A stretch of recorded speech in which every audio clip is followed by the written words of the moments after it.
launch a group of technical advancements and initiatives that we will be entertaining on our website. And then also proud to have Jimmy Hunt with us, who is from Google, and we've developed a partnership with Google to also make voting information more accessible to all Ohio voters. So she will actually cover that part of it for us today. So I'll open up with Secretary Brunner, and we appreciate you being here.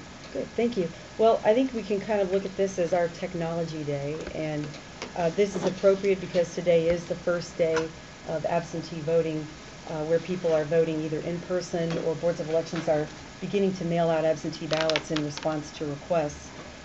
What we've tried to do here in Ohio is to provide voters with a lot of options to be able to get information, not just about how to vote and the choices that they have, but also to give them a little bit more information about what's actually on the ballot.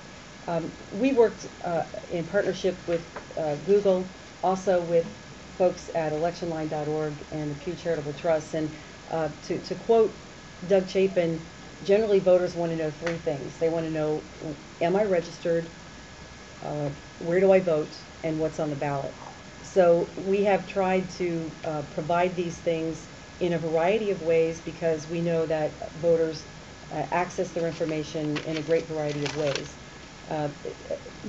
Admittedly, a lot of this is going to be best able to be used by someone who can access a computer, whether it's in their home or whether it's at a library. But we think that this really does help bring voting into the 21st century. The first thing that we're going to show you today is something called Avoid the Line. And Patrick can actually demonstrate how this works. I'll just narrate here. This is a concept that we had used in 2006 and then decided to go ahead and make it something that was completely accessible for the public. It allows a person to be able to obtain a registration form, populate it online, print it out as a PDF, but it also allows them to learn about absentee voting, do the same thing, fill out the absentee voting application, print it out as a PDF that's already filled in with their information.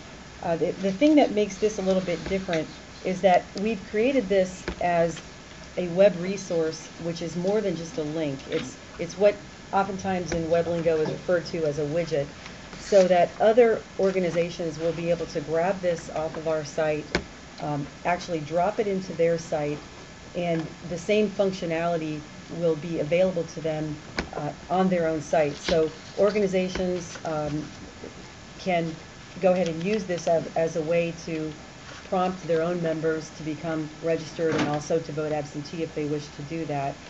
There's even a way with Avoid the Line where someone can, what they call, spread the word and pass this on to other organizations. What we're really trying to do is to increase access. Is there anything in particular you want to demonstrate with this, Patrick? The one piece I was just showing there is on the actual register to vote section. What you have is this format where any voter can complete these fields, and then once they submit that, it creates a PDF of their voter registration form, which you can see here. That allows them to print that out and then be able to mail that off to their Board of Elections or to our office as well. So there's that feature as well. And then we do not have the absentee ballot request populated, but this will also show you what that looks like in terms of, here is what they would fill out in terms of the fields. Again, it would let them indicate their ID requirement, etc.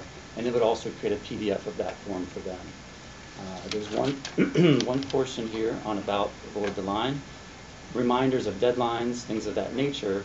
And then here at the bottom, it lets a voter, let's just say they're going to go in person. Here's some things they can learn about. We've got a map here of all of the counties of Ohio. These are the locations where they can go to vote absentee in person. So you have some that are alternative, such as Summit, and it will pull up their voting hours. It'll give you an option to get directions, and actually powered by Google, it'll bring a map up for you and help direct you to the location of the alternate site, as well as if you're maybe in Coshocton County, their site is their board office. So it's also going to provide that information. So essentially, all the counties in green, early voting occurs at the Board of Elections office. The counties that are in gold, those are counties where there's an alternate voting location where they've moved to a larger, more accessible site where there may be more parking. Why don't you pull up Franklin, for instance? And actually, I'll do the get directions if you want to see how that works from my house.